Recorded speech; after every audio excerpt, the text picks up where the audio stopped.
चलिए स्टूडेंट्स, तैयार है आप लोग। इस वीडियो में हम स्टडी करेंगे फिजिकल प्रॉपर्टीज ऑफ एल्किल और एलिल हैलाइड। दोनों हैलाइड की फिजिकल प्रॉपर्टी की कंबाइंड स्टडी करेंगे। तो यहां पर स्टार्ट करते हैं हम physical properties.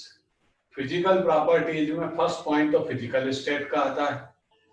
Lower molar mass के जितने भी एल्किल हैलाइड है वो सब कलरलेस है। जैसे जैसे मोलर मास इंक्रीज होगा अप टू 18 तो वो कलरलेस लिक्विड होंगे। हायर मोलर मास पर जाओगे तो सॉलिड भी पॉसिबल है। तो यहाँ पर physical state molar mass change होने से, कार्बन के नंबर इंक्रीज होने से फिजिकल स्टेट चेंज होगी। और अगर आप हेलोजन के केस में कार्बन के नंबर सेम रखेंगे तो फिर आपको आयोडाइड वाला, उससे कम ब्रोमाइड वाला, उससे कम क्लोराइड, फिर फ्लोराइड वाला, ऐसे इनके मोलर मास का डिक्रीजिंग ऑर्डर बनेगा। तो फिजिकल स्टेट के बाद दूसरा पॉइंट आता है बॉइलिंग पॉइंट। बॉइलिंग पॉइंट भी यहां मोलर मास पर डिपेंड है। Higher molar mass higher boiling point. लेकिन जब आयोडाइड वाला हैलाइड लोगे तो कंपैरेटिवली फ्लोराइड वाले हैलाइड के केस में आयोडाइड वाले हैलाइड का मोलर मास हायर होगा और उसका बॉइलिंग पॉइंट भी उसी ऑर्डर में हायर होगा। जैसे C2H5 ये ज्यादा रखेगा C2H5F या C2H5Cl के कंपैरिजन। इस तरह बॉइलिंग पॉइंट भी मोलर मास पर डिपेंड है हैलाइड्स के। तीसरा इसका पॉइंट आता है कि वाटर में सॉल्युबिलिटी क्या है। तो वाटर में ये स्प्रैंगली सॉल्युबल है क्योंकि ये वाटर के मॉलिक्यूल के साथ हाइड्रोजन बॉन्ड का फॉर्मेशन नहीं कर पाते। क्लोरीन का जो इलेक्ट्रोनेगेटिविटी है लेस है, तो hydrogen bond can not form with water molecule. तो alkyl halide sparingly soluble in water. Means इनकी सॉल्युबिलिटी अगर हाइड्रोजन बॉन्ड फॉर्मेशन हो जाता तो सॉल्युबिलिटी इंक्रीज होती है। तीसरा जो मेन पॉइंट है इनकी फिजिकल स्टेट में वो है रिएक्टिविटी। एल्किल हैलाइड की रिएक्टिविटी हायर है। एलिफेटिक एल्किल हैलाइड और एरोमेटिक एल्किल हैलाइड दोनों की हम यहां पर कंपैरिजन करेंगे। सबसे पहले लेते हैं एलिफेटिक एल्किल हैलाइड, जैसे CH3 CHH X। अब X में कोई भी हो सकता, फ्लोराइड, क्लोराइड, ब्रोमाइड, आयोडाइड। और कार्बन के कंपैरिजन में हेलोजन की इलेक्ट्रोनेगेटिविटी हायर है। हायर इलेक्ट्रोनेगेटिविटी के रीजन से, हायर इलेक्ट्रोनेगेटिविटी के कारण ये C बॉन्ड और X बॉन्ड के जो इलेक्ट्रॉन है वो किसके साइड शिफ्ट होंगे? Towards halogen. Halogen become slightly negative और ये होगा स्लाइटली पॉजिटिव, और positive carbon more reactive. It means aliphatic halide में। और दूसरा आप ये भी समझिए कि यहां पर ये पूरा ग्रुप कौन सा बैठा है। अगर हम इसको C2H5 कंसीडर करें तो ये इथाइल ग्रुप है, इसका भी खुद का प्लस आई इफेक्ट है। मिथाइल ग्रुप को लोगे उसका भी प्लस आई इफेक्ट है। तो प्लस आई इफेक्ट से ये इलेक्ट्रॉन को किस साइड डोनेट करेंगे? टुवर्ड्स हेलोजन, और हेलोजन की भी इलेक्ट्रोनेगेटिविटी हायर है। तो टोटल जो कंसेप्ट बनेगा वो क्या होगा? CX जो बॉन्ड है वो हायर पोलैरिटी कैरेक्टर रखेगा। ये मैक्सिमम नेगेटिव होगा, ये मैक्सिमम पॉजिटिव। ऐसे केस में एलिफेटिक हैलाइड की रिएक्टिविटी हायर होगी, उस पर कोई भी न्यूक्लियोफाइल आसानी से अटैक कर सकता है और इस हेलोजन को रिप्लेस कर सकता है। तो समझाने का मतलब यह है कि एलिफेटिक हैलाइड की रिएक्टिविटी हायर होती है due to higher electronegativity of halogen atom, और plus I effect of alkyl group, क्योंकि अल्काइल ग्रुप का प्लस आई इफेक्ट भी उसमें रोल प्ले करेगा। दूसरा, अगर आप एरोमेटिक हैलाइड की बात करें, ये बेंजीन रिंग, यहाँ कार्बन होगा, ये कार्बन, और इससे कौन अटैच है? हेलोजन। हेलोजन के वैलेंसी सेल में 7 इलेक्ट्रॉन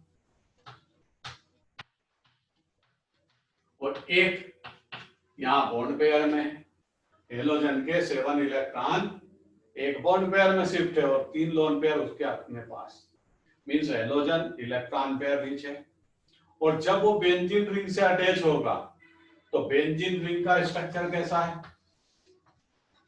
बेंजीन रिंग का स्ट्रक्चर रेजोनेटिंग स्ट्रक्चर है, और रेजोनेटिंग स्ट्रक्चर के कारण ये इलेक्ट्रॉन पेयर हेलोजन के बेंजीन रिंग के साइड डाइवर्ट होंगे, इस साइड, क्योंकि बेंजीन का रेजोनेटिंग स्ट्रक्चर है और रेजोनेटिंग स्ट्रक्चर के कारण हेलोजन का माइनस आई इफेक्ट कम हो जाएगा, डिक्रीज हो जाएगा, इससे इलेक्ट्रॉन पेयर बेंजीन रिंग के साइड शिफ्ट होंगे।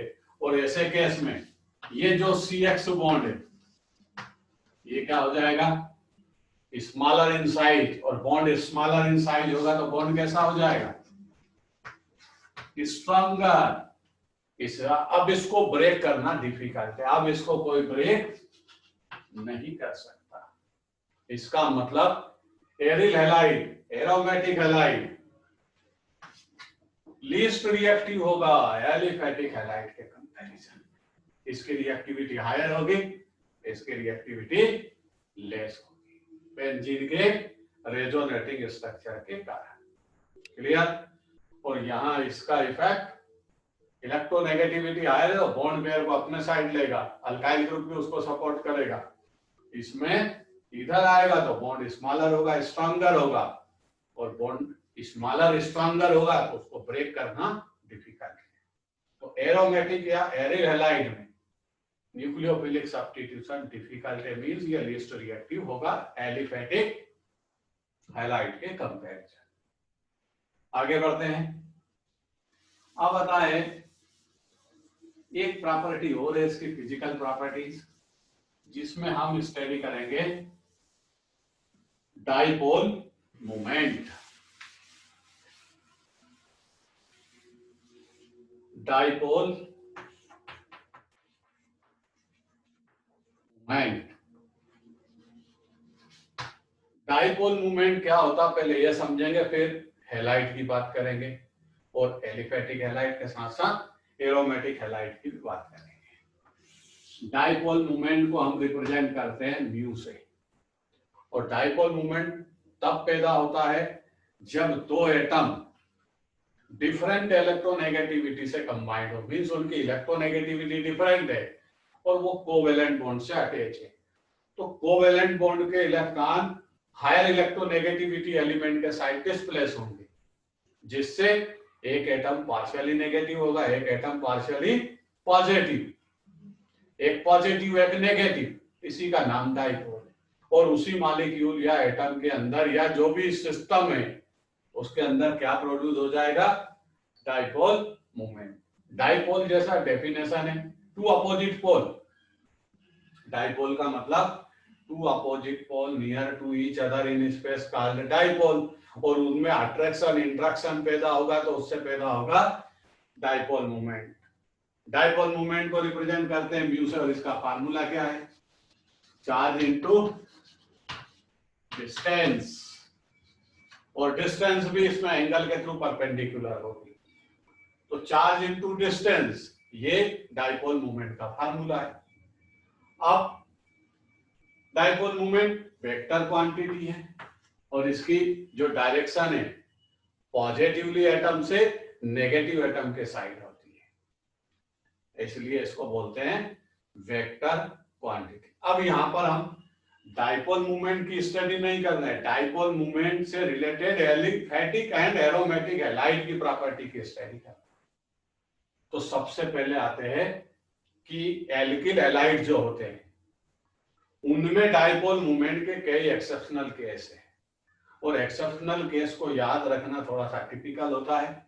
इसलिए कुछ लोग बोलते हैं कि dipole movement is directly proportional to electronegativity. किसी भी एलिमेंट की इलेक्ट्रोनेगेटिविटी उस कंपाउंड के अंदर हायर है तो ते उसका डाइपोल मोमेंट हायर होगा। But dipole moment depend upon charge as well as distance. Distance के साथ साथ वो चार्ज पर भी डिपेंड है। तो यहां पर एल्किल एलाइड में एक एक्सेप्शनल केस बन जाता है, जैसे CH3F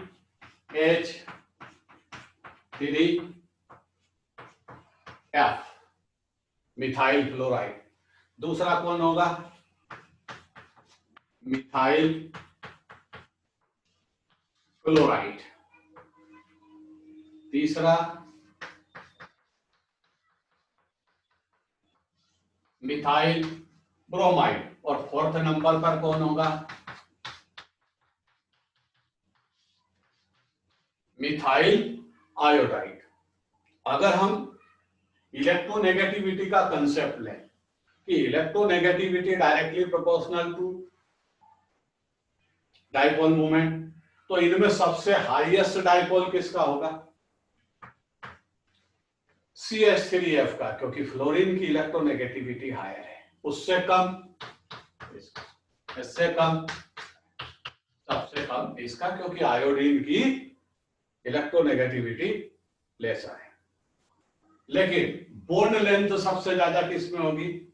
आयोडीन की साइड लार्जर है तो CI बॉन्ड लार्जर होगा, CBr का थोड़ा सा स्मॉलर होगा, क्लोरीन का और स्मॉलर, और सबसे स्मॉलर बॉन्ड लेंथ किसकी है? CF की। तो दो चीजें आई, एक आया यहाँ इलेक्ट्रोनेगेटिविटी और दूसरा आया यहाँ बॉन्ड लेंथ। और इलेक्ट्रोनेगेटिविटी का मीनिंग चार्ज। इलेक्ट्रोनेगेटिविटी का रेस्पेक्ट में चार्ज होगा और बॉन्ड लेंथ के रेस्पेक्ट में डिस्टेंस होगी, मतलब दोनों पर ही डिपेंड है। तो यहां पर क्या होता है कि हम ऐसा इमेजिन करते हैं या ऐसा हमारे मन में आता है, दिल में आता है कि CH3F का डाइपोल मोमेंट हायर होगा, एक नंबर पर होगा, क्योंकि उसकी इलेक्ट्रोनेगेटिविटी हायर है।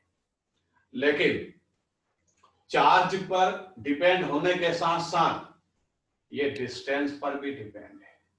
अब डिस्टेंस क्या हुआ? इसमें हम देखें कि जो बॉन्ड लेंथ है कार्बन क्लोरीन की वो लॉन्गर है, और यहां पर चार्ज के रेस्पेक्ट में भी आप अगर बात करोगे तो फ्लोरीन और क्लोरीन की इलेक्ट्रोनेगेटिविटी में बहुत ज्यादा डिफरेंस नहीं है। इनकी इलेक्ट्रोनेगेटिविटी में स्मॉलर डिफरेंस है। इसके कारण यहां पर जो बॉन्ड लेंथ है वो इफेक्टिव फैक्टर बनेगा, और जिसकी बॉन्ड लेंथ ज्यादा होगी उसका डाइपोल यहां पर ग्रेटर हो जाएगा। तो एक नंबर पर कौन आएगा? CH3Cl। दूसरी चीज ये भी ध्यान रखिए, बहुत ज्यादा डिफरेंस नहीं है, बहुत मिनिमम डिफरेंस है, बट लार्जर किसका होगा? CH3Cl का, उससे कम CH3F का। सबसे थर्ड नंबर पर CH3Br, फोर्थ नंबर पर CH3I का। इस तरह ये डाइपोल मोमेंट का ऑर्डर चेंज हो जाता है। सबसे एक नंबर पे किसको आना था? CH3F को, क्योंकि फ्लोरीन की इलेक्ट्रोनेगेटिविटी हायर है। लेकिन नहीं, CCl बॉन्ड लेंथ लॉन्गर है, तो यहाँ बॉन्ड लेंथ के कंसेप्ट से डाइपोल मोमेंट CH3Cl का इंक्रीज हुआ, और फ्लोरीन और क्लोरीन की इलेक्ट्रोनेगेटिविटी में ऐसा बोलते हैं कि कोई बहुत ज्यादा डिफरेंस नहीं है, स्मॉल डिफरेंस है। और यहाँ पे अगर आप बात करोगे कि इसका और इसका डाइपोल मोमेंट कितना कम ज्यादा है, कितना डिफरेंस है, तो बहुत ज्यादा डिफरेंस नहीं है, 0.05 का डिफरेंस होगा। पर ज्यादा किसका है, मैक्सिमम किसका है? इसका। क्लियर? इसलिए ये एक्सेप्शनल केस याद रखें। नंबर 2, अगर हम एरोमेटिक हैलाइड में जाते हैं, यहां भी डाइपोल मूवमेंट का कंसेप्ट है। डाइपोल मूवमेंट में क्या कंसेप्ट आता है एरोमेटिक हैलाइड में? देखिए, एरोमेटिक हैलाइड में जैसे हम बेंजीन का केस लें, ये बेंजीन, तो डाइपोल होगा, क्योंकि कार्बन टू क्लोरीन का बॉन्ड है, ये डाइपोल की डायरेक्शन बन जाएगी। बेंजीन का तो डाइपोल 0 होता है, क्योंकि वो सिमेट्रिक मॉलिक्यूल है, लेकिन क्लोरीन के अटैच होते ही इसमें डाइपोल मूवमेंट पैदा हो जाए। अब यहाँ पर हमारे जो केस है, हम दो क्लोरीन अटैच करके इसके डाइपोल की स्टडी करेंगे, वही हमारे लिए काम की चीज है। ये मॉलिक्यूल फिर से सिमेट्रिक है, इसके डाइपोल की डायरेक्शन इधर, इसके डाइपोल की डायरेक्शन इधर, डाइपोल मूवमेंट जीरो, एक दूसरे को क्रॉस कर देगा। इसका नाम है para dichloro benzene. Para dichlorobenzene है, बेंजीन का ये डाइहैलाइड है। क्लियर? दूसरा, अब यहां पर होगा ये बेंजीन, ये मेटा, इसके डाइपोल की डायरेक्शन इधर, इसके डाइपोल की डायरेक्शन इधर। इन दोनों का बॉन्ड एंगल, इस क्लोरीन और इस क्लोरीन का बॉन्ड एंगल क्या है? 120। C to C 60 डिग्री होता है, डबल C है तो 120 डिग्री। ठीक, और तीसरा कौन है? इसी के आइसोमर से ये डाइपोल, ये डाइपोल 60 डिग्री का एंगल है। दोनों क्लोरीन के बीच डाइपोल का जो वेक्टर क्वांटिटी है, इन दोनों के बीच में बॉन्ड एंगल का डिफरेंस कितना है? 60 डिग्री। इन दोनों का रिजल्टेंट कहाँ होगा? यहाँ, और इन दोनों का रिजल्टेंट यहाँ कहीं सेंटर में होगा। ऐसे केस में रिजल्टेंट डाइपोल मूवमेंट अगर आपको कैलकुलेट करना है तो फार्मूला क्या लगेगा? Resultant dipole movement equal to under root μ1 square plus μ2 square plus 2 μ1 μ2 cos। अब cos थीटा की वैल्यू लेकर के आना है, तो cos थीटा की वैल्यू यह है, इसमें आपको रखना है cos 60, और cos 60 होता है +1/2। मींस सबसे ग्रेटर, ये पॉजिटिव वैल्यू आई तो सबसे ग्रेटर, सबसे हायर, हाईएस्ट डाइपोल मूवमेंट इसका होगा।